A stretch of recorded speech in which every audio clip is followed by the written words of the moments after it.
Free and accessible education is concerned with the need to ensure that learning opportunities contribute to effective inclusion of individuals and groups into the wider fabric of society. Why are students in our classrooms today? Because they hopefully will have a life of their own in some years. They will be citizens contributing to the future of this nation. They will be part of society. They will need to have a job. And so the learning opportunities that we provide to our students in classrooms today should be able to allow them to be successful in the real world, which is the job market, some years after they've left the school. Quality education is therefore education that is inclusive, as it aims at the full participation of all learners. Every student in the classroom needs to be actively involved, engaged, on task all the time the lesson is in progress.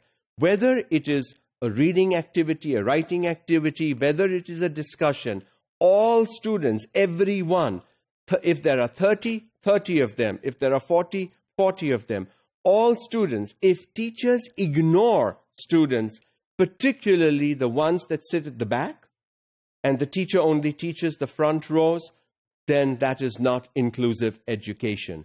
Inclusive education makes sure that even the backbenchers get an active role to play in their learning opportunities. We have learned from constructive and transactional theories that the quality of learning can be enhanced by the diversity of student involvement. Now, there's a key over here in this statement. Learning is enhanced because of diversity. Why? Because you have different views. It's not the teacher saying this is what it is, and all 30 students agreeing and responding in the same way the teacher says the thing. So, that is what, when students can think for themselves, when students can contribute their own thinking, their own understanding, that is when diversity helps enhancing the learning opportunities in a classroom. Teacher attitudes and tolerance are the vehicles for the construction of an inclusive and participatory society. If teachers want students to be participating, that is how they will be teaching.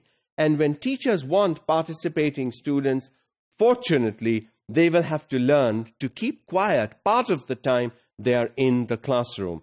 Because as long as the teacher is the only one talking, the students are not going to be participating. So if students are to participate, teachers will have to learn to stay quiet for part of the classroom time at least. Focusing on quality education for enhanced inclusion of all students implies identifying strategies for overcoming or eliminating the barriers to full participation. What is it that prevents a student from talking in the classroom constructively, from participating in a discussion, from finishing work on time?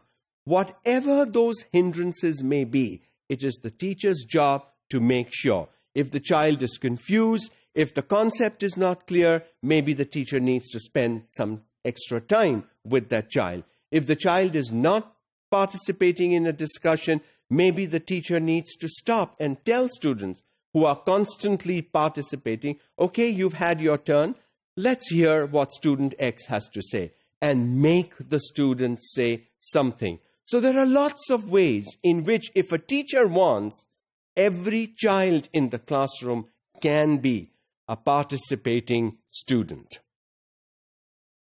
Marginalization and exclusion, or which are particularly vulnerable.